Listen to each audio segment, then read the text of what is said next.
احمدہ وصلی علی رسولہ الکریم اما بعد فاعوذ باللہ من الشیطان الرجیم بسم اللہ الرحمن الرحیم ولا تقف ما ليس لك به علم ان السمع والبصر والفؤاد كل اولئك كان عنه مسؤولا صدق اللہ العظیم رب اشرح لي صدری ويسر لي امری واحلل عقدۃ من لسانی یفقهوا قولی اللهم ربنا الہمنا رشدنا واعذنا من شرور انفسنا اللهم ارنا الحق حقا وارزقنا اتباعه وارنا الباطل باطلا وارزقنا اجتنابه آمین یا رب العالمین۔ میرے بہت سے ساتھی حیران ہو رہے ہوں گے کہ میں کھڑے ہو کر تقریر کر رہا ہوں اپنے کمر کی تکلیف کو نظر انداز کرتے ہوئے۔ ابھی کچھ دن پہلے میں نے یہ تجربہ پشاور میں بھی کیا تھا، ہائی کورٹ بار ایسوسی ایشن میں، اور اس میں چونکہ مجھے کچھ کامیابی رہی تھی اس لیے میں یہاں بھی ہمت کر رہا ہوں۔ ایک دوسرا سبب یہ بھی ہے کہ محترم ڈاکٹر جاوید اقبال صاحب نے آج جوش خطابت بڑے زوردار انداز میں پیش کیا ہے، تو مجھے بھی جواب میں کچھ کھڑے ہو کر ہی کہنا چاہیے۔ ویسے میں یہ سمجھتا ہوں کہ میری گفتگو کو آپ ان کے موقف کی مخالفت ہرگز نہ سمجھیے، بات آپ کے سامنے آ جائے گی۔ سب سے پہلے میں کچھ مثبت باتیں اپنی دیکھیے، روشن خیالی کے بارے میں ڈاکٹر جاوید اقبال صاحب کی یہ رائے صحیح نہیں ہے کہ یہ ٹوائن بی نے اس کا آغاز کیا۔ یہ تو ریفارمیشن اور رینائسنس کے بعد انلائٹنمنٹ روشن خیالی، اس پورے پروسیس کو روشن خیالی کہا جاتا ہے۔ یہ روشن خیالی ہم نے دی ہے یورپ کو۔ یورپ خود مانتا ہے، ابھی امریکہ کا تو سوال ہی نہیں، وہاں تو کچھ وحشی قبائل صرف رہتے تھے، نہ کوئی تہذیب نہ تمدن۔ یورپ ڈارک ایجز میں تھا، تاریکیوں میں، خود مانتے ہیں ڈارک ایجز۔ یہ ہمارا فکر تھا جو کارڈوا، ٹولیڈو، گریناڈا کی یونیورسٹیوں سے یورپ میں پھیلا ہے، جس نے وہاں روشن خیالی پیدا کی ہے۔ یہ روشن خیالی مسلمانوں کے زیر اصل پیدا ہوئی۔ چنانچہ سب سے پہلے میں حوالہ دوں گا ایم این رائے کا۔ راجہ رام موہن رائے کا حوالہ دیا ہے ڈاکٹر صاحب نے، میں ایم این رائے کا دے رہا ہوں۔ مہندر ناتھ رائے، یہ کمیونسٹ انٹرنیشنل کا رکن تھا، اتنے بڑے پائے کا کمیونسٹ۔ اس نے اسی لاہور میں تقریر کی تھی 1920 میں، جبکہ ابھی بولشوک ریولوشن کو 3 برس صرف ہوئے تھے۔ یہیں کا بریڈلا ہال اب مسمار ہو چکا ہے، لاہور کا۔ 1920 میں تقریر کی، ہسٹوریکل رول آف اسلام۔ وہ کتاب پاکستان میں تو کوئی جانتا ہی نہیں، انڈیا میں ممبئی کا ایک ناشر آج بھی شائع کرتا ہے۔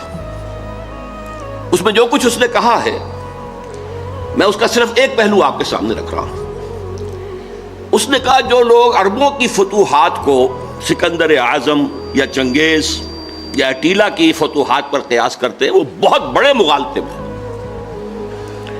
ان فتوحات کے نتیجے میں دنیا میں کوئی روشنی نہیں آئی، کوئی سماج کی اصلاح نہیں ہوئی، کوئی نئی تہذیب وجود میں نہیں آئی، نئے علوم وجود میں نہیں آئے۔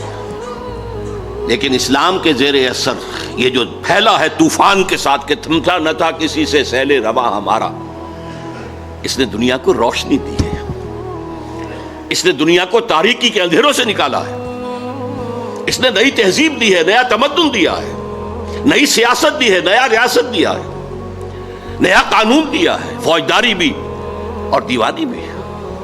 تو یہ اصل میں قیاس نہ کریں آپ کہ یہ سکندر اعظم اگر مقدونیہ سے ہو کر اور بیاس تک پہنچ گیا، یا اٹیلا اور چنگیز خان اگر منگولیا وغیرہ سے ہو کر اور پہنچ گیا ایسٹرن یورپ تک، تو یہ اس طرح کی فتوحات نہیں تھی، اور تاریخ انسانی کا عظیم ترین انقلاب تھا جو محمد نے برپا کیا۔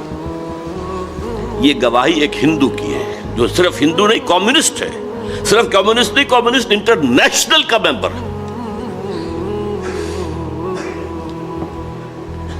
اسی کی ایک گواہی علامہ اقبال نے دی.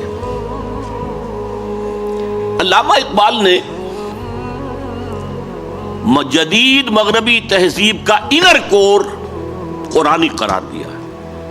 بڑی حیران کن بات ہے. اگرچہ مغربی تہذیب کے خلاف ہیں، وہ اشعار بھی ابھی پڑھے گئے ہیں کہ تمہاری تہذیب اپنے خنجر سے آپ ہی خودکشی کرے گی، جو شاخ نازک پہ آشیانہ بنے گا ناپائیدار ہوگا. میں اس مثال کے ساتھ عرض کرتا رہوں کہ اس سوال پہ اکثر ایک سوالیہ نشان اس شعر کے آگے میں لگاتا ہوں. وہ تہذیب ابھی مری تو نہیں، علامہ کی پیشن گوئی تو غلط ثابت ہو گئی. لیکن ذرا غور سے دیکھیے تو تہذیب مر چکی ہے. امریکہ اپنی ٹیکنالوجی کے بل پر کھڑا ہے، صرف مغربی تہذیب صرف ٹیکنالوجی کے بل پر کھڑی ہے. اسی لیے اقبال نے کہا تھا دنیا کو ہے پھر مار کا روح و بدن پیش، تہذیب نے پھر اپنے درندوں کو ابھارا. اللہ کو پامر دیے مومن پہ بھروسہ، ابلیس کو یورپ کی مشینوں کا سہارا. یہ سارا در حقیقت ٹیکنیکل ترقی ہے جس پر یہ کھڑا ہوا ہے نظام. ورنہ تہذیب تو مر چکی ہے. مرد و زن اللہ کی بنائی ہوئی مخلوق جدا، ان کو وہ ایک کر رہے ہیں. ہم جنس شادیاں، ہومو سیکشول کی شادیاں، ایک مرد شوہر ایک مرد بیوی، ایک عورت شوہر ایک عورت بیوی، یہ تہذیب ہے یا تہذیب کا سنڈاس ہے؟ یہ تہذیب تو مر چکی. خاندانی نظام ختم ہو چکا. 4 سال پہلے بل کلنٹن نے کہا تھا کہ عنقریب ہماری قوم کی اکثریت حرامزادوں پر مشتمل ہوگی.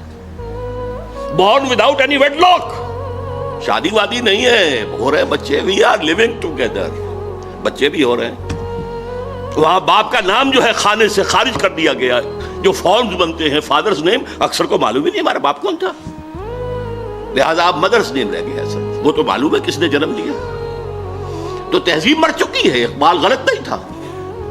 تمہاری تہذیب اپنے خنجر سے آپ ہی خودکشی کرے گی، یہ شاخ نازک پہ آشیانہ بنے گا ناپائیدار ہوگا. یہ انر کور اقبال نے کیسے کہہ دیا کہ مغربی تہذیب کا انر کور قرآنی ہے؟ یہ بڑی ذرا گہری بات ہے، اسے سمجھیے.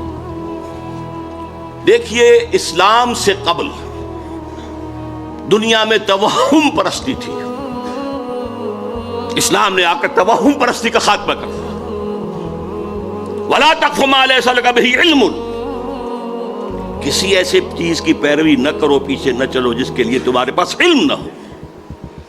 إِنَّ السَّمْعَ وَالْبَصَرَ وَالْفُؤَادَ كُلُّ أُولَٰئِكَ كَانَ عَنْهُ مَسْئُولًا.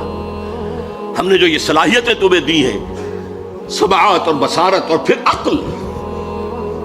فؤاد کا ترجمہ عام طور پر لوگ دل سے کرتے، میں نہیں کرتا. یہ اصل میں یہ کمپیوٹر ہے. فائدہ نکالنا کسی چیز سے، انفر کرنا. فائدہ کسے کہتے ہیں؟ گوشت کو جب بھون دیا جاتا ہے، پانی وان نکل گیا، اسے فعید کہتے ہیں. اس کا خلاصہ نکل آتا ہے. تو یہ فائدہ دماغ نکالتا ہے. یہ سماعت اور بصارت ان پٹ کرتی ہے، ڈیٹا فراہم کرتی ہے. ڈیٹا جو ہے وہ اس میں لوڈ کرتی ہے، اور یہ مشین میں کمپیوٹر جو ہے اسے پروسیس کرتا ہے. ان السمع والبصر والفؤاد كل اولئك كان عنه مسؤولا. ہر شخص سے جواب دہی کی لی جائے گی. تم نے ان کو کیوں استعمال نہیں کیا؟ توہمات میں پڑے رہے. توہمات کی تاریکیوں سے نوع انسانی کو نکالنے والا اسلام، قرآن. اور پھر دیکھیے، دنیا مانتی ہے کہ اس سے پہلے فلسفے میں، منطق میں صرف استخراجی منطق کا راج چل رہا تھا، ڈیڈکٹیو نالج. ایک بات مان لی اور اس کے منطقی نتیجے میں بال کی کھال اتارتے جا رہے ہیں، اسی میں ڈوبے ہوئے ہیں، اسی میں ڈوبے ہوئے ہیں. قرآن نے آ کر دنیا کو روشناس کرایا استقرائی منطق سے. دیکھو، مشاہدہ کرو، کھول آنکھ، زمین دیکھ، فلک دیکھ، فضا دیکھ، مشرق سے ابھرتے ہوئے سورج کو ذرا دیکھ. افلا ينظرون الى الابل كيف خلقت والى السماء كيف رفعت والى الجبال كيف نصبت والى الارض كيف سطحت فذكر انما انت مذکر. دیکھو، غور کرو، سوچو، آبزرو کرو، پھر نتائج نکالو، انفر کرو. یہ استقرائی منطق، انڈکٹیو نالج، دنیا کو اس سے روشناس کرانے والا قرآن ہے. یہی انڈکٹیو نالج سائنس کی بنیاد بنا، اور سائنس انر کور بن گیا جدید تہذیب کا. اگرچہ اس کا جو ظاہر ہے انر کور کے اوپر جو پردے لپٹے ہوئے ہیں وہ غیر اسلامی ہیں. وہ کیسے وجود میں آئے اس کی بھی میں تاریخ آپ کو بتا دینا چاہتا ہوں. دیکھیے یورپ میں یہودی انتہائی دبے ہوئے پسے ہوئے مستضعفین قابل نفرت شہروں سے باہر گھٹوس میں وہ رہتے تھے. انہیں اذیت پہنچاتے تھے عیسائی. اور صحیح بات تھی. عیسائی جسے اپنا خدا مانتے خدا کا بیٹا مانتے وہ کہتے وہ حرامزادہ تھا باسٹرڈ سن آف مین ولد الزنا جادوگر تھا کافر تھا مرتد تھا واجب القتل تھا اسی لیے ہم نے اسے سولی پر چڑھوایا. یہ دوسری بات ہے کہ اللہ نے کیا کیا اور کب انہیں اٹھایا. انتہائی پرسیکیوٹڈ کمیونٹی تھی اور سب سے زیادہ شدید پرسیکیوشن اسپین میں تھی جو بہت گہرا کیتھولک ملک ہے. یہی وجہ ہے کہ یہودیوں نے مسلمانوں کی مدد کی اسپین کو فتح کرنے میں. راستے بتائے محمد طارق ابن زیاد. نتیجہ کیا نکلا کہ مسلمانوں نے انہیں سر پر بٹھایا ان کی عزت کی احترام کیا تکریم کیا. ایک وقت میں وزیر اعظم جو ہے سلطنت ہسپانیہ کا یہودی تھا. یہ یہودی جو ہیں انہوں نے وہاں بیٹھ کر یورپ کی پیٹھ میں چھڑے کھونپے عیسائیوں سے بدلے لیے. اس لیے کہ جو لڑکے آتے تھے فرانس سے جرمنی سے اٹلی سے یہ تینوں ملک قریب پڑتے ہیں وہ پڑھنے کے لیے آتے تھے. کارڈووا کی یونیورسٹی قرطبہ کی گرناڈا گرناطا تولیڈو تلیتوا یہاں سے پڑھ کر جاتے تھے اور یہاں یہودی ان کے اندر کچھ اور زہر کے انجیکشن بھی لگاتے تھے اسلام کی روشن خیالی پر اور اوپر روشن خیالی. اب یہ روشن خیالی کے لفظ میں انورٹڈ کاماز میں بول رہا ہوں. اسلام کے تصور حریت پر مزید ردا اسلام کے نظریہ مساوات مرد و زن پر مزید ردا. یہ رد یہودیوں نے اسپین میں بیٹھ کر اور آپ کو معلوم ہوگا بن گوریون نے کہا ہے The golden era of our diaspora was Muslim Spain. اس نے یہ کہا یہ ڈائسپورا سن 70 عیسوی سے شروع ہوا تھا. سن 70 عیسوی سے جبکہ جو ٹائٹس رومی جنرل تھا اس نے گرایا ان کا سیکنڈ ٹیمپل 1,33,000 یہودی ایک دن میں قتل کیے اور پھر وہاں سے نکال دیا بھاگ جاؤ یہاں سے. ڈائسپورا اب وہ دنیا میں منتشر ہو گئے. اس ڈائسپورا کا بن گوریون کہتا ہے the golden period of our diaspora was Muslim Spain. جیسے انہوں نے مسلمانوں کی پیٹھ میں خنجر گھونپا ایک یہودی عبداللہ ابن سبا نے وہ فتنہ اٹھایا جو آج تک سنی اور شیعہ کے اختلاف کے صورت میں اب تو خون بھی بہ رہا ہے اس سے پہلے خون نہیں بہتا تھا. یہ سارا ایک شخص وہ یہودی فتنہ گر یہ یہودی فتنہ گر علامہ اقبال کی اصطلاح ہے اور جسے بنو کے بارے میں کہا گیا بینک کیا ہے فکر چالاک یہود. یہ دونوں چیزیں جو ہیں مسلمانوں میں تقسیم اور عیسائیوں میں پروٹیسٹنٹ اور کیتھولک کی تقسیم یہودیوں کے پیدا کرنا. آزادی اسلام نے دی. وہ جو اقبال کہتا ہر کو جا بینی جہان رنگ و بو تاکہ از خاکش بروید آرزو یا ز نور مصطفیٰ اورا بہاشت یا ہنوز اندر تلاش مصطفیٰست. تم دنیا میں کہیں خیر دیکھو گے خوبی دیکھو گے بھلائی دیکھو گے وہ اعلیٰ قدر دیکھو گے جہاں بھی دیکھو گے یا نور مصطفیٰ سے مانگا گیا ہے ادھار لیا گیا مستعار ہے اور یا ابھی انسان مصطفیٰ کی تلاش میں آگے بڑھ رہا ہے. یہ ڈائلیکٹیکل پروسیس جو ہے ہسٹوریکل یہ جس رخ پر بڑھ رہا ہے وہ لازماً اس کی منزل اسلام ہے. آزادی انہوں نے اسے آگے بڑھایا اللہ سے بھی آزادی. یہ نہیں کہ تمیز بندہ واقع فساد آدمیت صرف یہ نہیں اللہ سے بھی آزاد مادر پدر آزاد مساوات مرد و زن فیملی سسٹم کو تباہ کرنے کے لیے عورت کو بھی مرد بنا دو لے آؤ معاشی میدان کے اندر لے آؤ گھر سے نکالو. حالانکہ خاندانی نظام ایک ایسا نظام ہے کہ اس کا ایک سربراہ ہو سکتا ہے دو تو برابر کے سربراہ نہیں ہو سکتے. ٹوٹے ہی ٹوٹے برباد ہو ہی ہو. مینیجنگ ڈائریکٹر ایک بنائیں گے ڈائریکٹر 100 رکھیں گے لیکن اس کو توڑا. اسی طریقے سے جو ابھی کہا گیا کہ یہ جو کتا ہے یہ فرق نہیں کرتا بیٹی ماں اور بیوی کے اندر، یہ ہم کیوں کرتے؟ پیاس ہے لگتی ہے، جہاں سے پانی ملتا ہے ہم لے لیتے ہیں. تو خامخواہ جو ہے ہماری جنسی جو پیاس ہے اس کے لیے قدغن ہے. اسی شہر لاہور میں ایک پروفیسر تھے تاریخ کے، عبد القادر صاحب. وہ یہ کہا کرتے تھے when I can get fresh milk from the market daily, why should I bind a cow on my door? میں اپنے جنسی جذبے کی تسکین جب چاہوں جہاں سے کر لوں. گائے باندھنا ضروری ہے اپنے گھر پہ، تو یہ بیوی گھر میں لانا ضروری ہے. یہ جو تہذیب کے تباہ کن معاملات ہیں، اور پھر معیشت کے اندر سود. نوٹ کیجئے، پروٹیسٹنٹزم ذہن یہودی کی پیداوار ہے. جیسے این بنوک، این فکر چالاک یہود، اسی طرح پروٹیسٹنٹزم فکر یہودی کی چالاک ہے. اور سب سے بڑا پروٹیسٹنٹ ملک انگلینڈ بنا. چرچ آف انگلینڈ بغاوت کے طور پر سب سے پہلے وہاں قائم ہوا، پوپ سے آزاد. اور وہاں یہ پر آپ کو معلوم ہے کہ سب سے پہلا بینک بنا، بینک آف انگلینڈ. کالوین کے ذریعے سے سود کا جواز جو پیدا کیا گیا یہودیوں نے کروایا، شائلاکس نے کروایا. وہ جواز سب سے پہلے اس کو قبول کیا ہے انگلینڈ نے. یہ پروٹیسٹنٹس کی فتح تھی، اور اس کے ذریعے سے رفتہ رفتہ رفتہ رفتہ وہ یورپ کے اوپر قابض ہو گئے. اور آپ کے والد محترم جب دیکھ کر آئے تھے 1905 سے 1908 تک، فرنگ کی رگے جا پنجائے یہود میں. یہ بات نہ کوئی اور دیکھ سکتا تھا نہ بیان کر سکتا تھا. اس ایک مصرے میں بیان کرنا ممکن نہیں کسی کے لیے. اور نہ وہ گہری نگاہ گاہ میری نگاہ تیز چیر گئی دل وجود، نہ وہ کسی اور کو حاصل. فرق صرف یہ ہوا ہے اس ایک صدی کے اندر کہ پہلے فرنگ کا اور پروٹیسٹنٹزم کا امام برطانیہ تھا. آج فرنگ کا اور پروٹیسٹنٹزم کا امام امریکہ ہے. اچھا، اس کے ساتھ یہ تو تھی ریفارمیشن.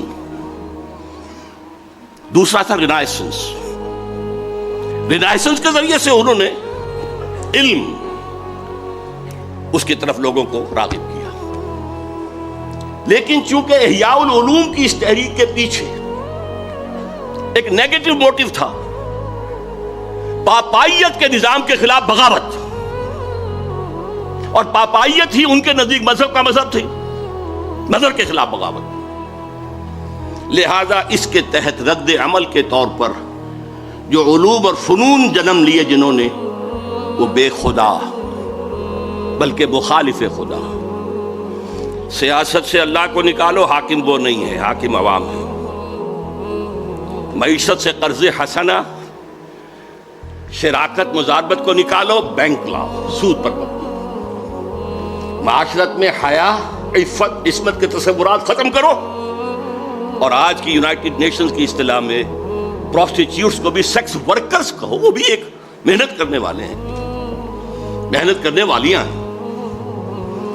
یہ بے خدا سائنس اور بے خدا بلکہ مخالف خدا فلسفہ ہے جس نے اس روشن خیالی کو جنم دیا ہے جو آج پیش کی جا رہی ہے. اصل روشن خیالی وہ تھی جو محمد رسول اللہ نے دی تھی. اور علامہ اقبال کے بقول آج اگر کہیں کو خیر یا خوبی ہے تو وہ صرف نور مصطفیٰ سے مستعار ہے. اس کا پس منظر کیا ہے وہ میں آپ کو بتا دوں. دیکھیے، اللہ تعالیٰ نے علم کے لیے 2 آنکھیں دی تھی انسان کو. علم کی جو اہمیت آئی ہے وہ ابھی میں بتا چکا ہوں. قرآن مجید کہتا کسی ایسے چیز کے پیچھے مت پڑو جس کی بنیاد علم پر نہ ہو. اچھا، اسی لیے یہ تمام توہمات آکلٹ سائنس، حالانکہ انہیں سائنس کہا گیا ہے، پامسٹری ہو، نجوم شناسی ہو، یہ چیزیں ان میں حقیقت ہے. اسلام نے اس کا انکار نہیں کیا. Science of numbers, science of colours وغیرہ وغیرہ جنہیں آپ کہتے ہیں آکلٹ سائنس، ہٹاؤ ان سے، توجہ ہٹاؤ. جادو حق ہے مت کرو، کفر ہے. یہ نہیں کہا کہ یہ نفی کی ہے کہ ان میں کوئی حقیقت ہے ہی نہیں، تمہاری توجہ نہیں ہونی چاہیے. تمہیں ہم نے دو آنکھیں دی ہیں، اور سورہ بقرہ کے 4 رکوع میں اول دوم دونوں آنکھوں کا ذکر ہے. ایک آنکھ ہے ایکوائرڈ علوم کے لیے، جو علم تمہیں خود حاصل کرنا ہے، جسے پوٹینشلی آدم کے اندر ودیت کر دیا گیا تھا. جیسے آم کی گٹھلی میں پورا آم کا درخت ہے، علم آدم الاسماء کلہا میں وہ پورا ایکوائرڈ نالج موجود تھا جو آدم حاصل کر سکتا تھا یا نسل آدم حاصل کر سکتی تھی. اس کے لیے کیا اپریٹس دیا؟ ان السمع والبصر والفؤاد، ان 3 چیزوں کو بروئے کار لاؤ اور قدم بقدم بڑھتے چلے جاؤ. یہ اس علم الاسماء کی ایکسفولیشن ہے جو آج ہم دیکھ رہے ہیں سائنس کی شکل میں، ٹیکنالوجی کی شکل میں. یہ بھی اللہ کا دیا ہوا علم ہے، اسے سیکولر علم نہ کہیے، قطعاً نہیں. بلکہ بڑا پیارا جملہ کہتے تھے ڈاکٹر رفیع الدین مرحوم و مغفور، میرے نزدیک فکر اقبال کے بہت بڑے شاعر ہیں، کہ قرآن is the word of God and this universe is the work of God. ان دونوں میں کوئی تضاد نہیں ہو سکتا. اگر تضاد محسوس ہوا اس دور میں جبکہ ہمارا کائناتی علم بہت کم تھا، وہ تضاد اس دور کے مفسرین کے حوالے کیا جائے گا، قرآن کے حوالے نہیں کیا جائے گا. اسی لیے ڈاکٹر مورس مختار نے کہا کہ میں نے بائبل پڑھی، اس میں بہت سی چیزیں وہ ہیں جنہیں قرآن غلط ثابت کر چکا ہے. موجودہ سائنس، قرآن میں ایک حرف میں نے نہیں پایا کہ جسے موجودہ سائنس نے غلط ثابت کیا. اور وہ مسلمان ہو گیا، فرینچ سرجن بہت بڑا. تو یہ ورک آف گاڈ ہے، یہ سیکولر سائنس نہیں ہے، یہ بھی مذہبی ہے. اللہ کے عمل کا مطالعہ کرو، اللہ کے بنائے ہوئے قوانین فطرت ہیں ان کا مطالعہ کرو، ان سے فورسز آف دی نیچر کو کیپچر کرو، ہارنس کرو، استعمال کرو. لیکن دوسرا علم فَإِمَّا يَأْتِيَنَّكُم مِّنِّي هُدًى فَمَن تَبِعَ هُدَايَ فَلَا خَوْفٌ عَلَيْهِمْ وَلَا هُمْ يَحْزَنُونَ. دوسرا گیون نالج ہے اللہ کی طرف سے، یہ ایکوائرڈ نالج ہے جو رفتہ بڑھا ہے اور آج یہاں پہنچ گیا ہے کہ اقبال کہتے ہیں کہ فروغ آدم خاکی سے، عروج آدم خاکی سے انجم سہمے جاتے ہیں کہ یہ ٹوٹا ہوا تارا مہ کامل نہ بن جائے.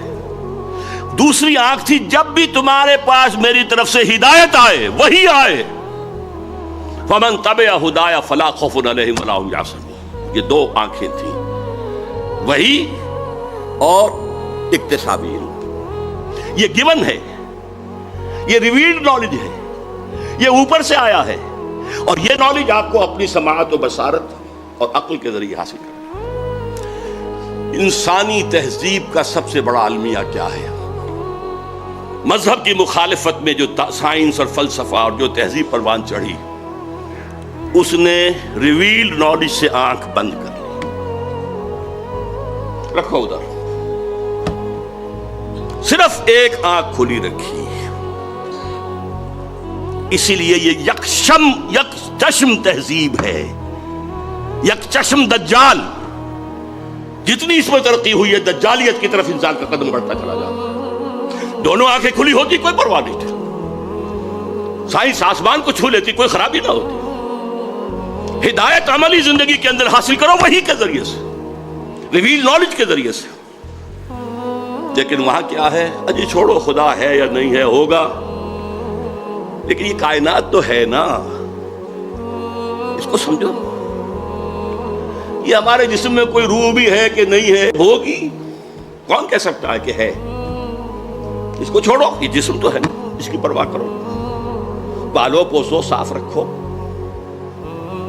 یہ آخرت کوئی ہے یا نہیں ہے، ہوگی بھائی، شاید ہو، کسی نے آ کے بتایا تو نہیں واپس. یہ دنیا تو ہے، اسے بناؤ، حاصل کرو، آسائشیں لو، بہبود بھی کرو لوگوں کی، لیکن ساری توجہ دنیا پر، روح کی بجائے جسم پر، اللہ کی بجائے کائنات پر. یہ صرف شفٹ آف ایمفیسس ہے جس نے کہ تہذیب، تمدن، فکر، فلسفہ سب کا رخ بدل دیا، یک چشمی بنا دیا. ورنہ میں آپ کو بتاتا ہوں، اور علامہ اقبال نے اس آیت مبارکہ کو اپنے فلسفہ خودی کی سورس قرار دیا. جس کے راوی ہیں سید نذیر نیازی مرحوم.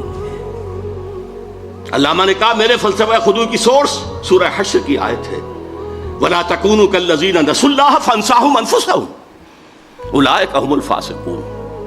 ان لوگوں کے مانند نہ ہو جانا جنہوں نے اللہ کو بھلا دیا تو اللہ انہیں اپنے آپ سے غافل کر دیا. یہی فاسق ہے. یہ اپنا آپ کون سا ہے جس سے انسان غافل ہوتا ہے؟